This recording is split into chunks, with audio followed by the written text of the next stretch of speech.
What is up, Nickel City Mafia? Welcome to Wednesday night Bills tailgate. Jake, we got another big game on tap for us this Saturday, special Saturday edition. Buffalo Bills head to SoFi Stadium in Southern California for a home game. And I say that for a reason. It will be a home game, Jake. We're going to probably have 80%, if not more, of the fans in that stadium will be Mafia. Unfortunately, Jake, you had asked me last time, am I going to go? The stock was rising on that. But unfortunately, I forgot we have my in laws event on Saturday. So, Oh, man, but I'll the tell you what, worst.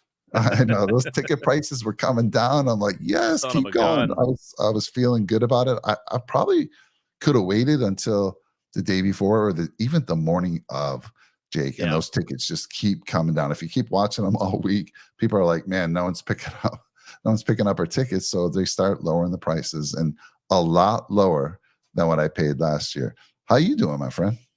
I'm doing great, Mike. I know I've been filling you in on my day thus far.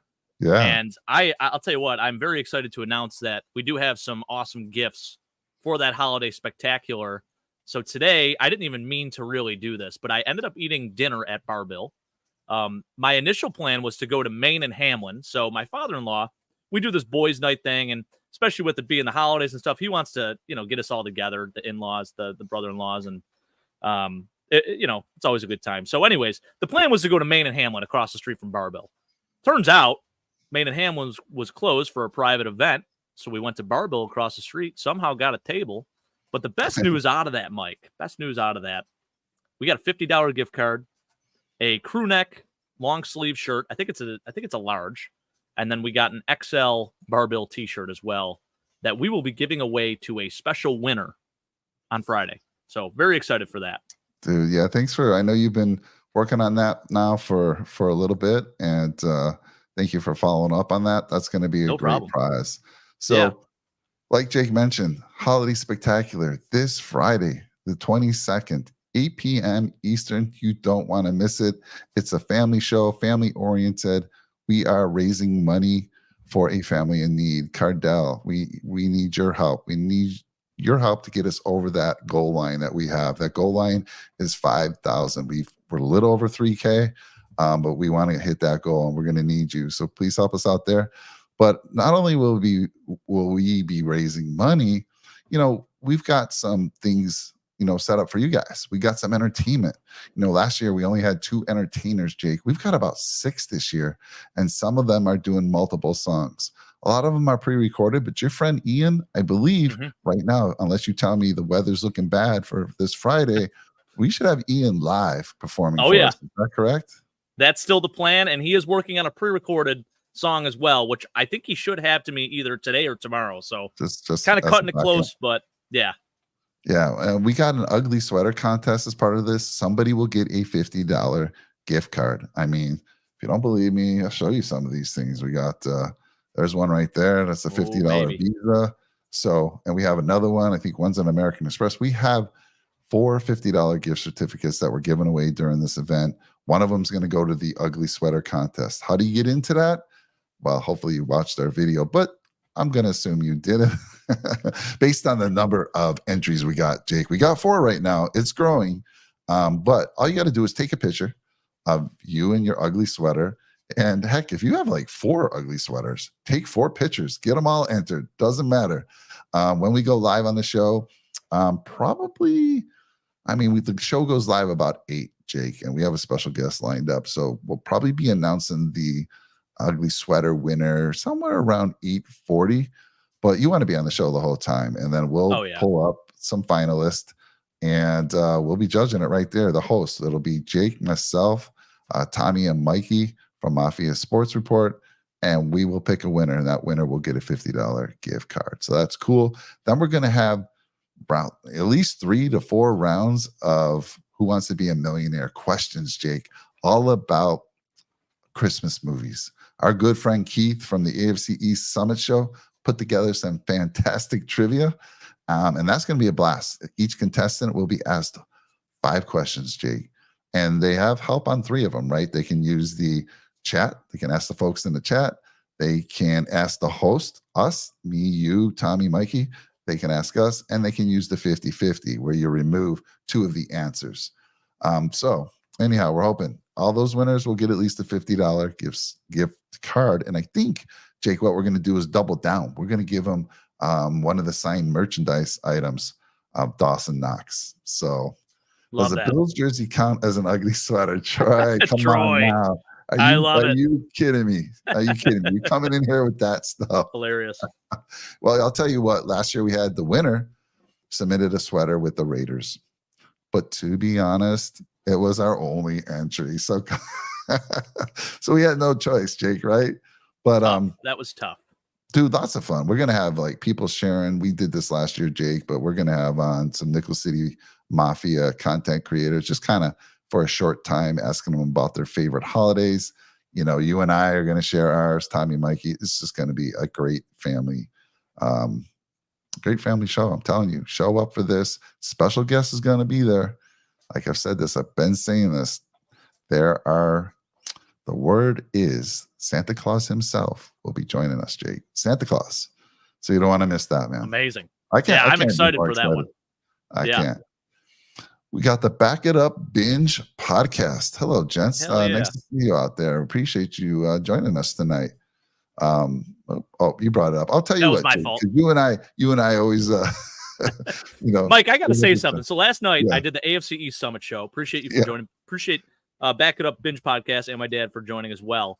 Yes. It was a great show with the guys, but the comments, I really struggled to get to all those comments in a timely manner. I mean, I was like 29 minutes behind the most recent comments. So, I don't know how you do it. You do a fantastic job with it. So I'm going to leave you to the highlight. Well, I do it because I have you who can do most of the talking, and while I'm doing the producing. So that's why we're such a great team, my friend.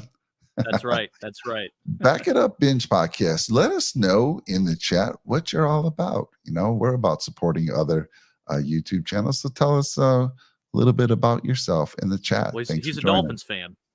Okay. So all right.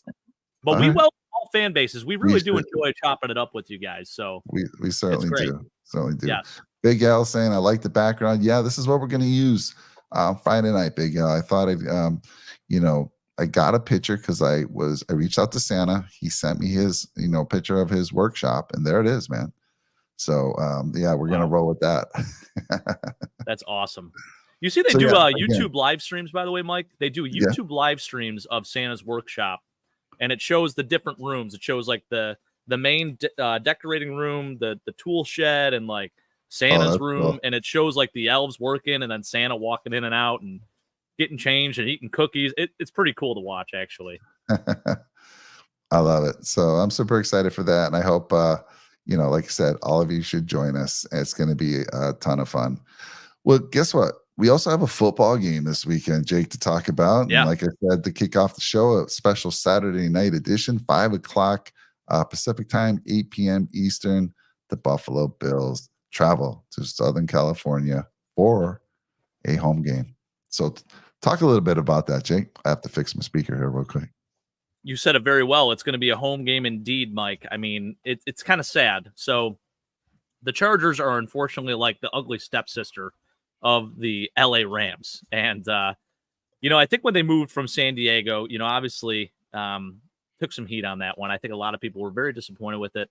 And the San Diego Charger fans had vowed, a lot of them at least, had vowed not to follow the LA Chargers. So they're already at a disadvantage. And then you have the LA Rams returning to LA, their home from 1946 to 1995, right? So they're already that original LA team. And for them to come back, it just kind of, they're never, like, the Chargers are never given that extra oomph, right? The Rams have the benefit of the doubt because they've already been in LA. So already they're down for the count, right? Then they draft this kid, Justin Herbert, out of Oregon. People are thrilled. He's a top 5 quarterback in the NFL still. And he's done for the rest of the year, unfortunately. Brandon Staley, they hire as a head coach. He squandered basically 2 years as the Chargers coach. 2 years that last year he did actually get in the playoffs, but the year before he should have, had he just taken a tie. But instead, he was stubborn. And many many controversial decisions by him, and he gets fired. And now they have an interim head coach. So it's very interesting, the path that they've taken. This team is 5-9 right now. They're down for the count. And I'm going to say it right now. Listen, whenever an interim head coach comes and takes over a team, there's a little rejuvenation period, and you don't really know what to expect. But most of the time, the team comes out motivated. And that's something that the Chargers have really lacked over the last 14 weeks. The team is totally defeated. I mean, you saw it last Thursday night against the Raiders. It was an absolute beatdown, 63-21, and they had no answers whatsoever. They watched Aiden O'Connell single-handedly drive down the field and throw for 5 touchdown passes.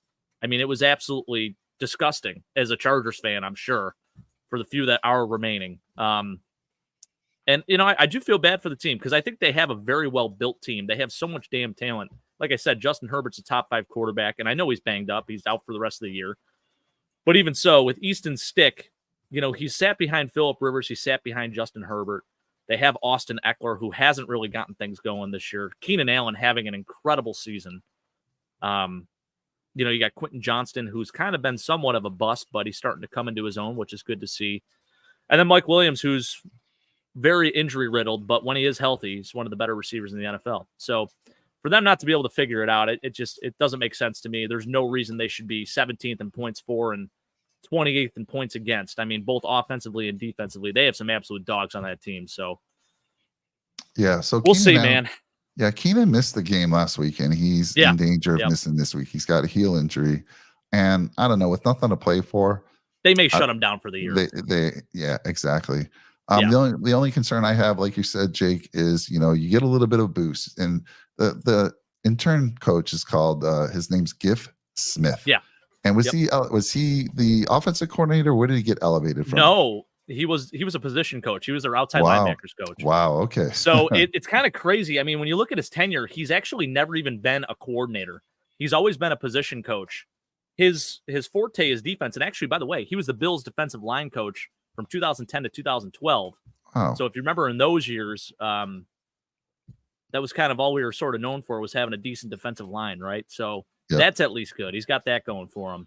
And I will say this, under him, Khalil Mack is having low-key a Defensive Player of the Year season with 15 sacks and 5 forced fumbles. So, it's going to be interesting to see what his approach is. I think, if anything, the defense will play above and beyond. But offensively, I don't know. They're kind of in shambles right now, and it doesn't make any sense to me. Yeah. So along with the new coach trying to keep that head coaching job, so players usually will play up for him. But the last time a team had 70 dropped on them, they beat us, that being the Broncos. And now we had a team that had 63 dropped on them. Little different situation. I mean, the Broncos, when they played us, they had gotten a little more healthier since that 70-point. Both AFC West teams, though, Mike. Yeah, I don't like it. I don't like it. And they also had their starting quarterback, Russell Wilson. So they were a much healthier team that has 70 dropped on them compared to what we're going to be facing. But the Bills cannot let their guard down. We've lost to the likes of New England. I mean, come on. Let me answer some questions real quick. Timmy Corks, I saw you. Timmy on the Sabres Edge show last night. You went off. It was amazing. I actually enjoyed that. It was his best show, their best show, and they've got great shows. But just to see the raw emotion from Timmy and even Sam, it was, they both had kind of a difference of opinions, but that was great. And they both shared it. Timmy just spilling out the emotions. It was a fantastic show. He's asking if I go into the game. Timmy, earlier on the last show, I said stock was rising. Unfortunately, I forgot that my wife has her family party on Saturday. So unless I want to get in big trouble with the wife, doesn't look like I can make it happen. But I was just telling Jake, those ticket prices are going down, which is a good thing because Bills Mafia is going to take over that state. I wish I was there, but it's on TV. You're going to see it this time. Last year when I was there, we took over about 50%. This year, I expect 80% of the fans to be Bills Mafia. How sad is that when you have to go on silent count in your own building too? I mean, that's just horrible. Wild. It's horrible. Yeah. Like the early 2000 Chargers, so much talent, but terrible coaching. Yeah, think about Dan Fouts back then. I mean, the old Chargers were so damn good, and they got Eric Coryell, baby. yeah, Eric Coryell was something special. They never, But yeah, Marty Schottenheimer too in the 2000s. I mean, he went 14-2 and he got fired. And then they had Norv Turner, who had a pretty nice string of years, and they just could never get over that hump. Norv got him. Was it Norv? He got him to the Super Bowl, right? No, shoot, this was 94. I'm trying to think of who their head coach was then. I know Stan Humphries was the quarterback. Yeah, yep. They got. I think they were playing the 49ers. And 49ers. Steve Young had big numbers. Yeah. So, but they got at least the Super Bowl. Bobby Ross was the head coach. Oh, Bobby okay. Ross. Yeah. Bobby Beathard was the GM at the time. Yep. Yeah. So, yeah, and it's sad. Like you said, I know I live out here I drive in an hour to San Diego, and I've been going to the same workplace for 14 years. And those guys, I had a lot of Charger fans. And when they left, I felt abandoned and they did not follow. So, and they haven't picked up many more fans. I think the Spanos family is very much hated in the San Diego area. Absolutely. They will never be forgiven. They had so many opportunities to build a stadium there. The city tried to work with them, and they just were being stubborn. They didn't want to do it. And they should have come out. They should have just come out and said that right off the bat, where we're not going to do it. We're moving. We want to move out of town. They wanted more money, and I don't know how that's working out for them, honestly, because they are the stepchild at SoFi for sure. Yep. The back it up bench script is written Bills 2-0, Fins 1-1 down to the last game of the year. Jake and I think so. Predicted this. Like when we did our schedule preview, and we said it would come down to the last game of the year for the division. I'm embarrassed to say who I thought would win the game, but Jake said, I'll tell you, I'll be honest. Jake said the Dolphins win the game. I'm sorry, the Bills win the game. They win the East. I said the Bills lose, but make it to the playoffs and knock the Dolphins out in the next week. So again, there's a path that both these teams can make the playoffs for sure. But and let me bring that up real quick. I'm gonna show you guys something. Let me share some screens. Let's get into that a little bit. What the odds are of making the playoffs right now. And let's see here. Timmy's saying you and Jake have family parties during games. You ain't kidding. You know what? I said this to my wife. I told her this. And you can be guaranteed, Timmy, because when I go to their house, they're not Bills fans. They don't even like football. But you can be guaranteed that football will be on that TV. It's part of the, it's part of the contract. They know this. So I'm going there, but Buffalo football will be on the TV. Same deal with my in-laws. They understand the drill. I mean, even at like Thanksgiving and stuff, I'd go as far as setting up my phone at the dinner table, Mike. And we would always do an early Thanksgiving, right? So I would set up my phone and watch the Lions game. But I mean, I was at the table, I was interacting, doing my thing.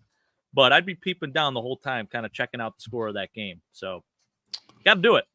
Yeah, you got to do it. If I had to put it on my phone, absolutely. But with YouTube, and I still have one spot to share with a family member. So they're going to be that last spot.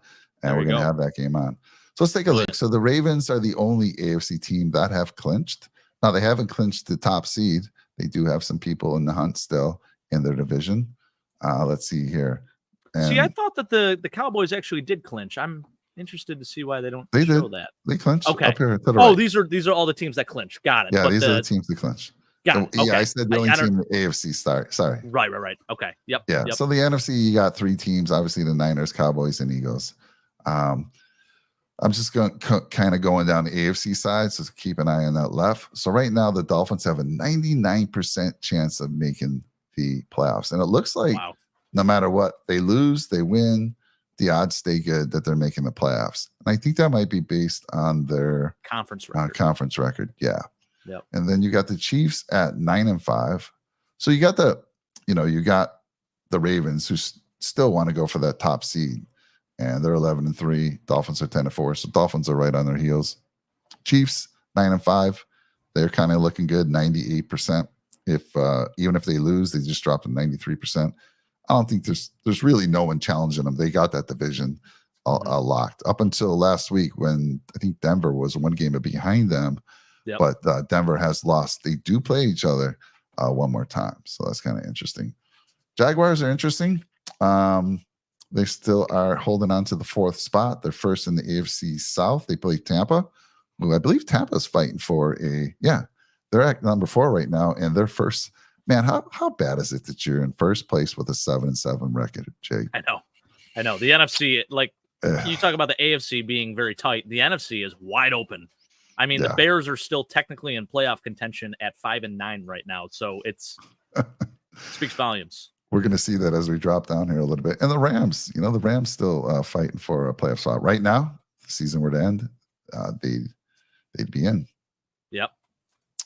Let's see here. So you got the Browns with at number 5, and they have a big game against Houston. So I think, Jake, because we are chasing Houston right now, I think they're above us. So yes, I think we got to be Browns fans this week. What you think?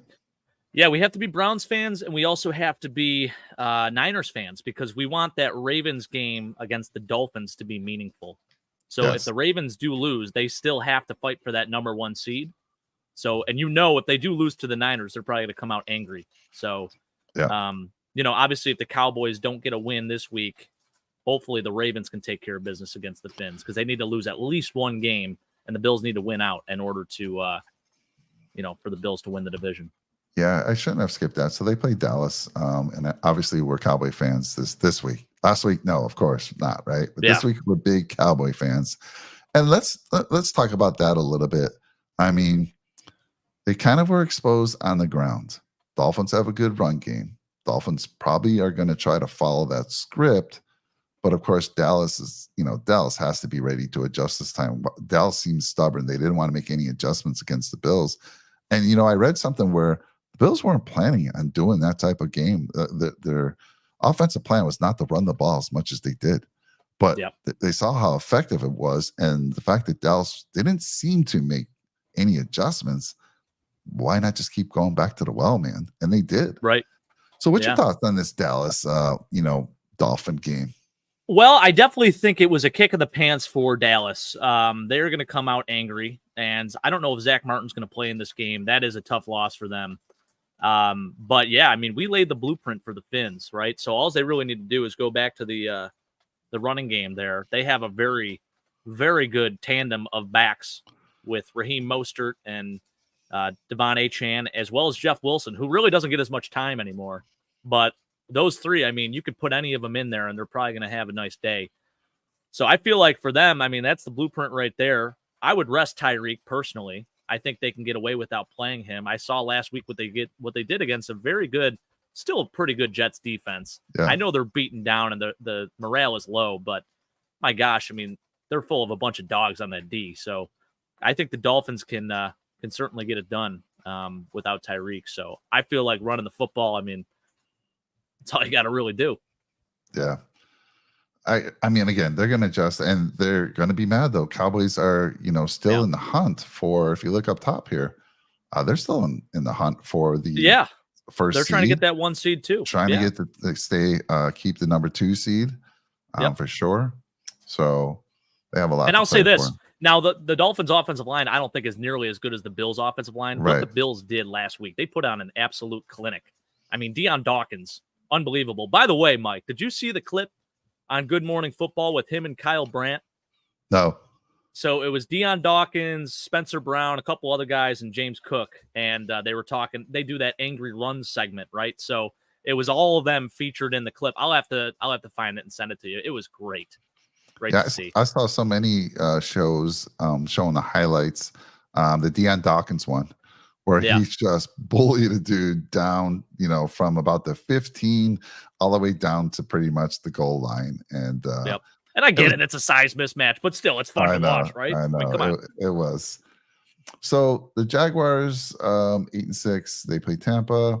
Again, they've been struggling. They've been dropping. I'd be happy to be a Tampa fan. So, if the Jaguars were to lose, they go to 8-7, which would probably drop them out of the top spot in the AFC South, because I think you got the Colts right there. So, yeah, I'm a Tampa fan. It's an NFC team. Let's get them a loss here. Browns play Houston. I would love to see the Browns, if they were to drop to 9-6, the Bills could get to 9-6 with a win. But I'd rather us, be able to jump the Texans this week. So I guess I'm pulling for the Bengals on that one. Yeah, yeah, and you look at how the percentages drop with the Bengals specifically. With a win, they're 65. With a loss, they go to 19%, Mike. Yep. So this is do or die for several teams. I mean, even the Colts too. I mean, look at the difference there. It's pretty fascinating. The Texans, same deal. Now let's go to that 9 seed real quick. I just want to see what it's looking like here. That's looking pretty good. Wow. Yeah, you don't want to lose. Now, I don't even want to think of a world where we lose, right? Yeah. But if we do, my gosh, it's and this game has the potential to be that of a trap game. So this is something I think the Bills have it in check, right? They're winning out like every game, week by week, right? So I'm not worried about them. I think I'm more worried about our fan base and what would happen if we did lose this game. I don't want to imagine a world where that does happen. But my gosh, just awful. Yeah. So let's see. What do you think? So Pittsburgh beat the Bengals the first time they played, and I'm not sure. One thing about this content up here, it doesn't really tell you who's the home team or not. So I wish I knew that. But I'm kind of eating my words, Jake. You asked me a few weeks ago, who's the team behind the Bills that you're most worried about? And I saw that the Bengals were behind us, but I was like, without Joe Burrow, there's no way they make a run. Well, look at this. I mean, are you kidding me? They've won their last 3, I think, and moving up the board. Of course, they got the tiebreaker on us, so 8-6. Pittsburgh's been a hot mess. I do know Mike Tomlin. He hasn't had a losing season ever, right? Close a couple times, but he'll have that team fired up. I still think Pickett's out. Do you know if any late news on if Pickett's back yet, or is he? I think he is still out. It looks like they're going to actually start Mason Rudolph this week. They are going away from Mitchell Trubisky because he has not played well. No. The other big news on the other side of it is Jamar Chase looking like he's not going to be playing in that game either. He has a separated shoulder. So that is a big key weapon that they're going to lose in this one. Now, there have been some other players on that Bengals team who have stepped up. Chase Brown, the running back, the rookie, he's looked fantastic. Joe Mixon been scoring touchdowns. You got guys like Tyler Boyd and, some of their tight ends that are stepping up too. So I still, even though Jamar will be out, he hasn't been really putting up insane numbers. I mean, outside of that Jacksonville game. So I don't know how much that really does to this Bengals offense. I mean, obviously it's a big loss, but I don't think it really makes them like, oh no, now they're going to lose this game. I don't think it puts them in that position. So that'll be a good one to watch for sure. Yeah, they have a tough schedule. They have Pittsburgh, which is of the remaining schedule, is one of their easier games, if you consider that an easy game. This interdivision game, these guys play each other hard. And like I said, Mike Tomlin always has his team fired up. And that Pittsburgh team, I would say, ever since Pickett went down, they've been in a big slump. But I thought Trubisky would come in and actually play at the level of Pickett, but he's been a drop off substantially. So we'll see there. But again, pulling for the Steelers in that game. The Colts go out to Atlanta. Now, I haven't been following Atlanta, Jake. Is there any opportunity for this Atlanta team? Are they playing decent football? They've been so close in a lot of games, a lot of very ugly games. They just named Taylor Heineke their starting quarterback for the remainder of the season. And listen, when there's a will, there's a Heineke. Or when there's a Heineke, there's a way. I try to make a fun pun there. It didn't really work out. But this guy, I mean, you saw what he did with the Commanders and the Washington R-Words and the Washington football team, whatever you want to call them, right? So he was able to get them into the playoffs, nearly beat Tom Brady and the Buccaneers the year that they win the Super Bowl. So this is a guy that can go on a run with them. And I think the NFC South, it's wide open. They are in a do-or-die situation. Artie Smith, he's on the hot seat right now in Atlanta too. I mean, the uses of Bijan Robinson has not been great. Everyone thought he was going to be a shoe-in for Offensive Rookie of the Year. Doesn't look like that anymore. I mean, it's been a disappointing year, I think, in terms of, what the Falcons' potential looked like on paper. So for them, this is kill or be killed, as Deion Dawkins said. Yeah. So looking at the Falcons, right now, they're not eliminated. So they're still fighting for a spot. Percentages are bad, though. Percentages are low, but until you're eliminated, man, you got to give it everything. Yep. So we'll see. Man, how about them Packers, man? They looked for a while that they were making a run, and they just dropped. And that was the team that we both picked to go on that run, Yeah, right? And yeah. just hasn't happened. So there you have it, folks. I mean, the Bills, again, easiest path would be if we, and I think somebody mentioned it here. Did I even bring this up? Somebody said the script was written. Where is that one? Yeah, that was Backing Up Binge podcast. Oh, yeah, love to see it. Right. So we need for the division to have a shot at the division that we have to win out. Obviously, the Dolphins have to win one of their next, lose one of their next two. They play the Cowboys. They play the Ravens. Not easy, either one of those games. I know one of them's at home. I don't know, and I know the Bills game's at home for them. I'm thinking they might be traveling for the Ravens game. The Dolphins? Yeah, I think that's correct. Yeah. Either way, we need them to lose one of their next two. And then week 18 could be for the AFC East division. How sweet would that be? How sweet would that incredible. Yeah, it would be awesome. What a way to start off the new year, too. I mean, just fantastic. And I guarantee that game gets flexed to a night game, too, by the way, if that's the case. Yeah. So Ryan says the snowplow. The snowplow. Deion Dawkins, baby. That's his nickname. Is it? Nice. His big saying is you already schno. Gotcha. Yeah, so there it is. Boom. Yeah. CMB is back. Comedian Mo Brown, Mafia. How you doing, sir? Good. Thanks for joining us. Love to see you, sir. Yeah. Ryan and comedian Mo Brown. Always great to see you guys in the chat. Yeah. I like this, you guys. Yeah, Ryan, always good to see you. You're in our Discord as well. By the way, we have a Discord. It's free. Awesome human being. It's free. So if you go down to the description of this video, not only will you see where you can donate for Cardell's family, you'll also have a link to the show. That's Friday night at 8 p.m. Make sure you don't miss it. Sit down with your kids. We're not talking any football Friday night. It's all about the holidays. And it's going to be spectacular. That's the name of the show, Holiday Spectacular. Check it out. Right. And then CMB. I want to give a quick shout out to Ryan too. By the way, He is such a cool dude. Yeah. I don't know. I think I did tell you this, Mike. So it was the Giants game, and he had an extra ticket to the game, and he invited me to go with him. And I sadly had to decline because we already had people coming over, and I was going on a work trip the next day, and yada yada yada. But for him to offer that, I mean, I was like, man, I was blown away. Like that is such an awesome, like, just a great gesture from him. And he's always been so supportive of the channel. And we really appreciate you, man. Seriously. Like we're very really grateful. We really do, Ryan. I hope you and Bowers can join us on Friday night because, special guest Santa Claus might be giving Bowers a shout out. Make sure you have him watching at about 8:15 Eastern to 8:35. I love Ryan it. Said you're making me blush, Jake. Hey, likewise, brother. Right back at you. My face has turned a little red here. I might have to go wash it or something after this. So there you go, folks. We're talking about, the odds, the Bills again. The path is there.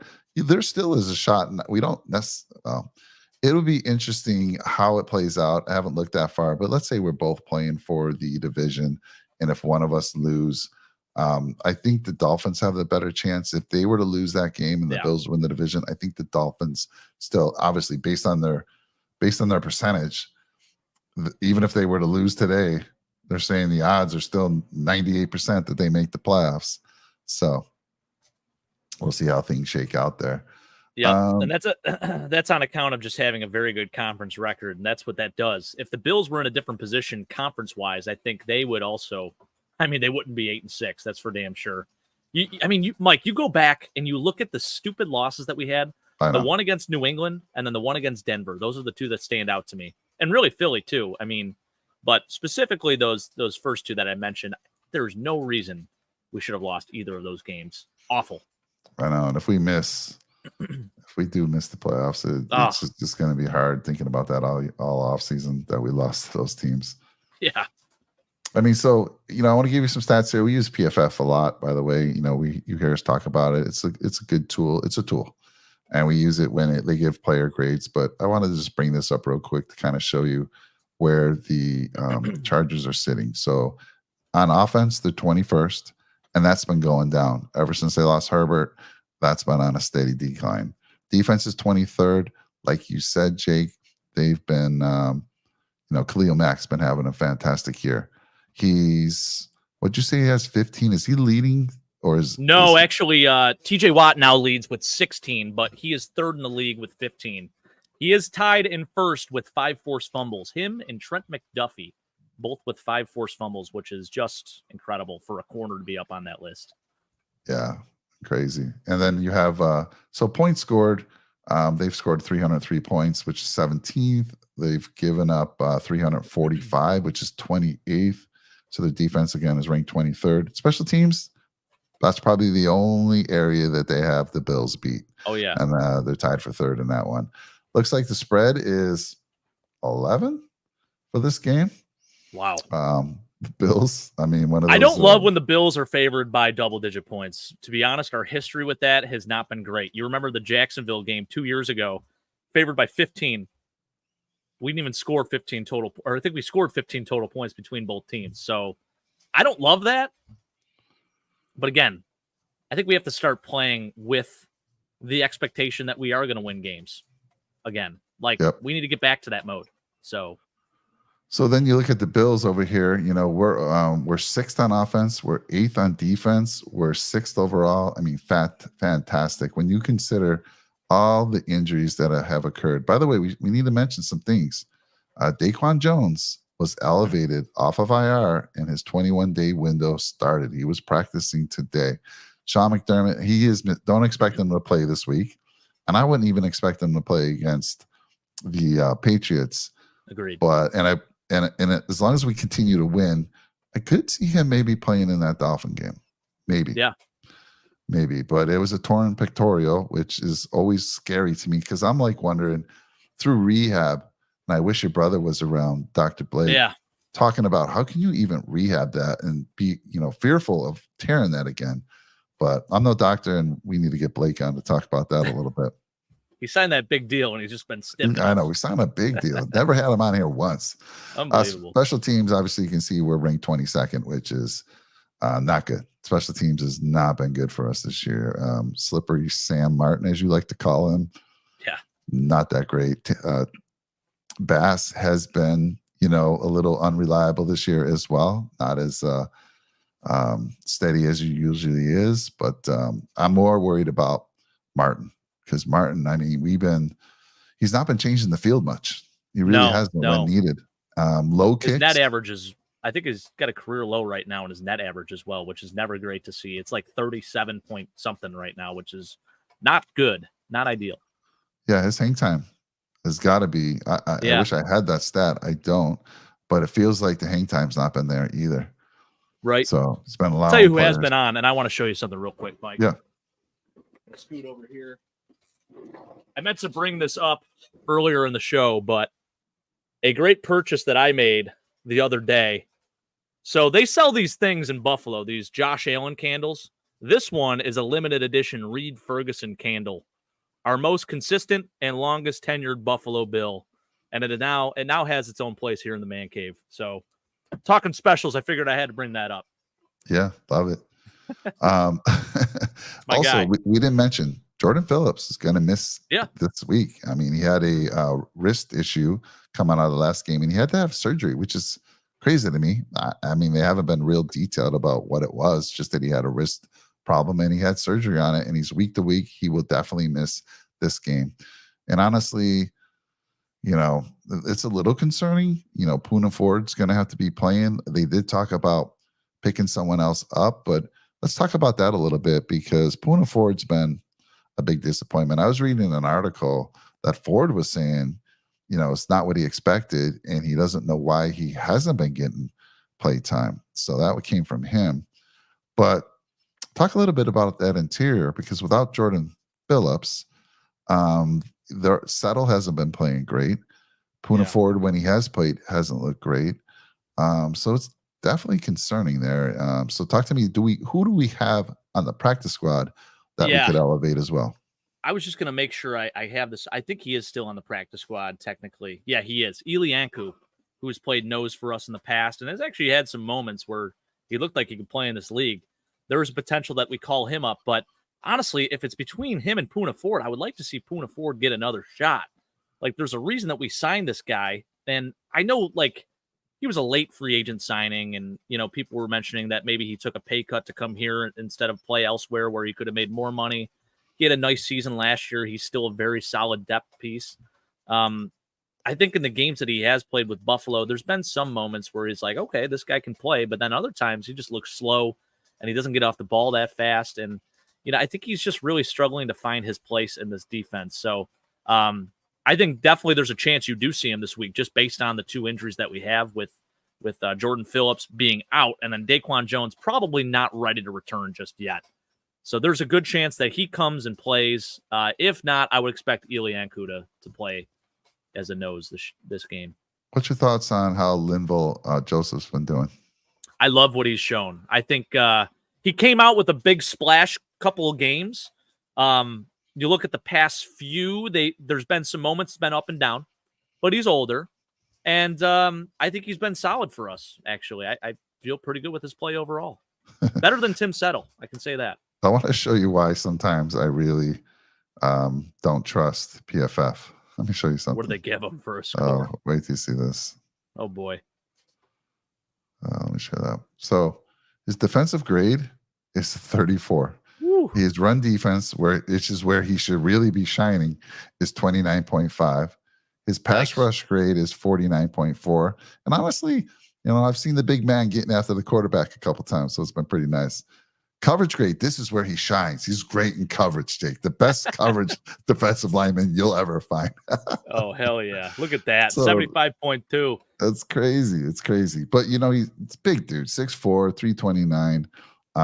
Let's see what his snap count's been here. Let's see if this is the guy that nearly ran a 5 40 at 330 pounds, Mike. I mean, that's impressive in itself. Listen, I know his prime is past him, but I thought the first couple of games he played with the Bills, he looked like prime Linval Joseph a little bit. 2019 Linval Joseph. I'll agree. I think the past few games he's kind of been a little invisible, right? But I think he's a good veteran presence out there. He's a big mammoth of a human being. At the very least, he can get his hands up. That's why his coverage grade is so good. I think he's got a couple pass deflections this year. So great to see. Yeah, he's got, he's been averaging as far as snap counts go. He's 24 last week against Dallas. He's had 18 with KC, 16 Philly. So I don't know. If you average that out, you're somewhere around the low 20s, 23, 24, somewhere around there. So, yeah, big guy there. Poona Ford definitely needs to come on for us. I agree.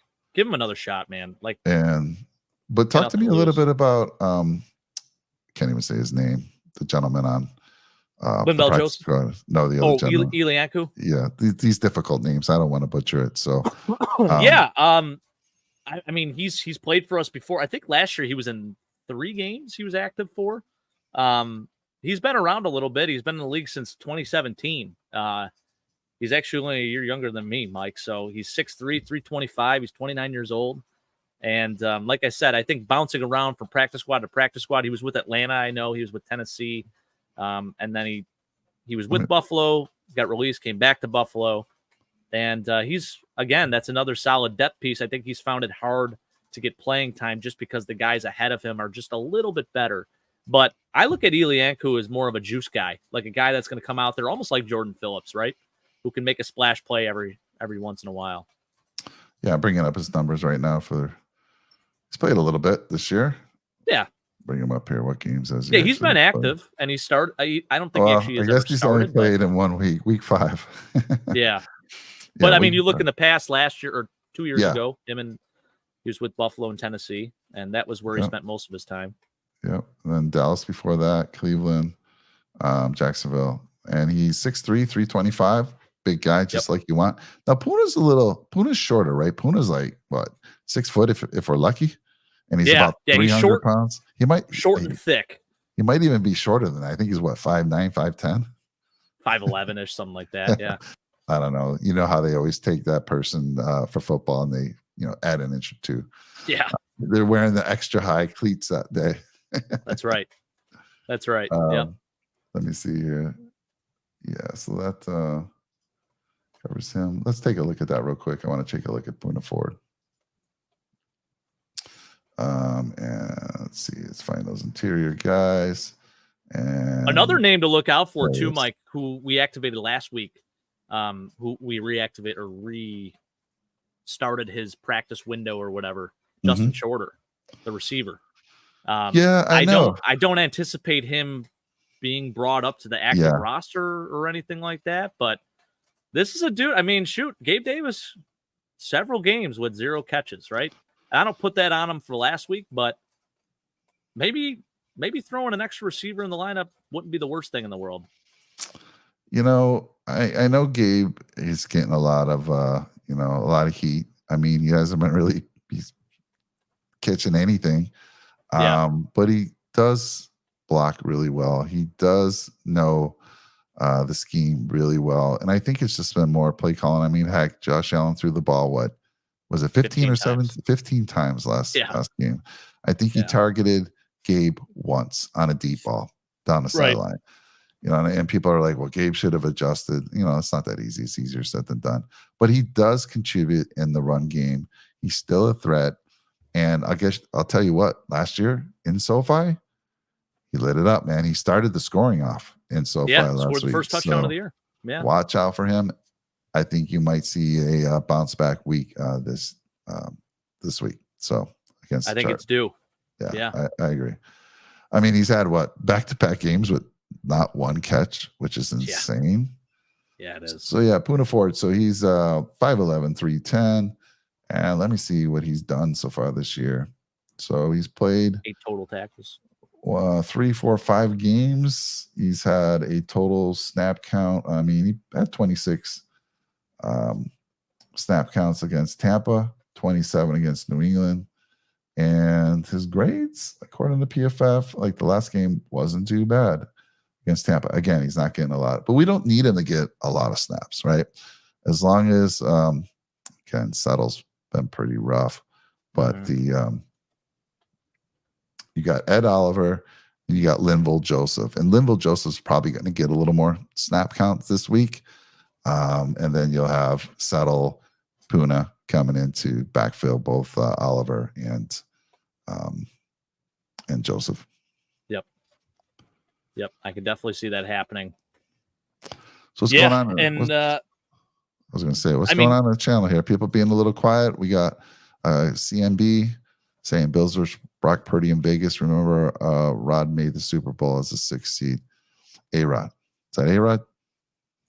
Aaron Rodgers. Yep, Aaron that's Rodgers, correct. yeah. And I mean, you even go back to the Giants. Like, look what they did. The Bills' situation is so similar to that. The Giants were really written off back in 2007 and 2011 when they beat the Patriots both of those years. They got hot at the right time. They went out. They won on, I mean, it was like a 9-game winning streak, which would be what the Bills did too. So, yeah, I mean, it's very possible. Love what my dad said too, by the way. Ben Woods, I don't think you know who Ben Woods is, Mike, but he actually owns STA, which is the gym that I used to go to. I haven't been there a little bit. Listen, accountability, I know, I get it. Start the new year off right. Maybe I'll get back in there. But Ben is he played at the University of Buffalo. He got a tryout with the Browns and I think the Jets, a couple other teams, but he was a punter there. And now he owns the gym there. And I'll say this, greatest athlete I've ever seen at the punter position. I mean, this dude is like 6'3", 220 pounds of pure muscle. I think he ran 4.6. He jumped like 40 inches. Yeah, I mean, just a freak of nature. 40 inches. He's still out there. Oh, yeah. I mean, he's still doing stuff. I mean, he could probably pull off at least a 4.8 right now. He's like 36 years old. Does he play tight end? Maybe. I'm going to have to cut this clip out and send it to him. He'll probably love it. Awesome. So we did talk about Khalil Mack having a good year. So as far as sacks go, the Bills are at number 5. They got 45 on the year. And then you got the Chargers right behind them at 44. So they do put pressure on the quarterback. So good numbers there. Khalil Mack back this year. But, I mean, there you go, Jake. I mean, we've kind of covered it. It's the only way I see the Bills losing this game is if the Bills beat themselves and do what they did against a team like Denver. Mm-hmm. There was what do we do? I don't know how many turnovers we had, how many penalties that cost us. Mental errors. Yeah, it was just insane. So if the Bills can, I mean, again, for what will most likely be a home game, it'll feel like a home game. So you got that. You're getting back that home game you lost in London to the Jaguars. You're getting that back. I promise you, folks, wait till you see that stadium. It's going to be blue. Now the Chargers are blue. Don't get it confused. The Chargers are a powder blue. It's not going to be powder blue. You're looking for that dark blue, okay? That royal blue.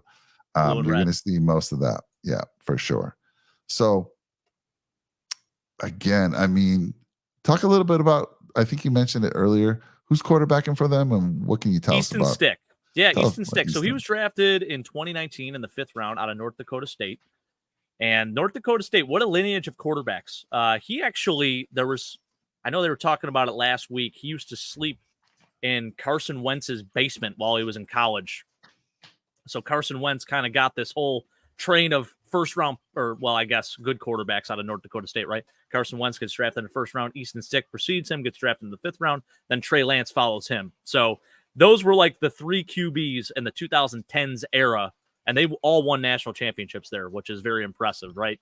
But Easton Stick, very smart kid. I think he's got great football IQ, sneaky athletic. He can get outside the pocket. I think he ran 4.7.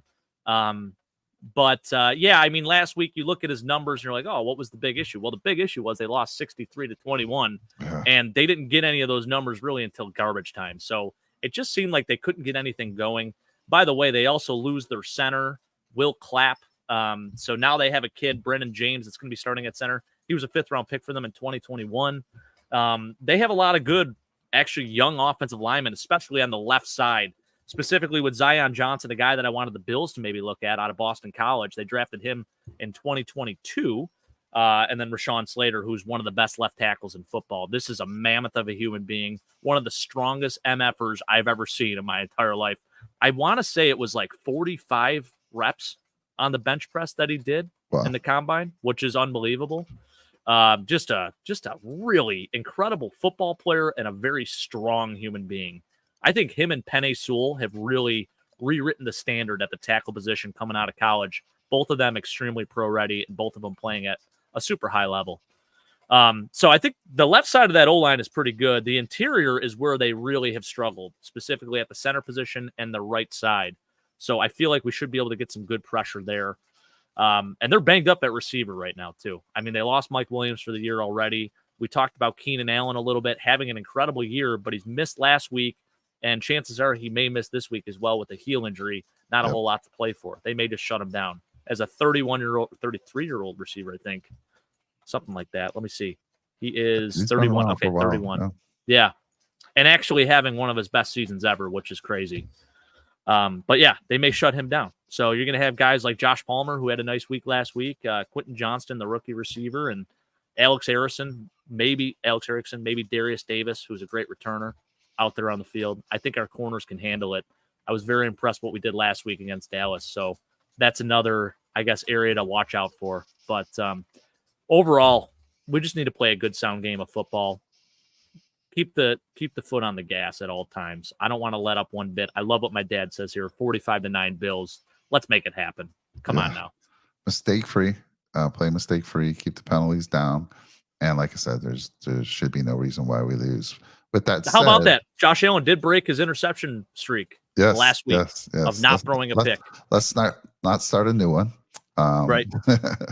But I've been kind of playing it, I've been kind of on a little bit of a roll. I will predict my score to be a 1-score game. Bills win by 1 or more points. Wow. I'm sticking to that. It's been working. Okay. And Big Al, yes, I think realistically it should be closer to that, but that's a little bit bold right there, my friend. A little bit bold, especially when we've seen some crazy things happen with some of the teams we played. But yeah, Jake, come give it to me, man. And Channel, what's your thoughts on the score of this game? I mean, the Bills right now, they're coming off 2 very stellar weeks. The Chiefs, they only allow 17 points to. The Cowboys, they only allow 10 points to. And really, they only score a touchdown because it's in garbage time against our backups.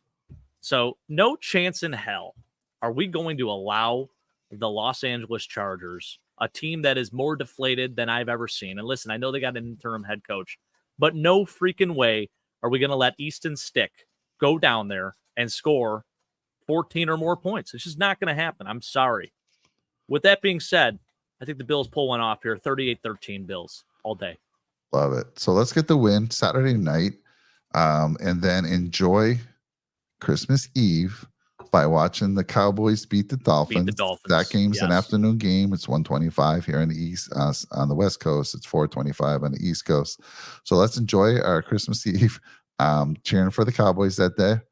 And man, I'll tell you what, if everything goes the way we would love it to go, Santa would have brought us the best present this year. I mean, come on now. When we were, what, 6-6, things were looking pretty grim.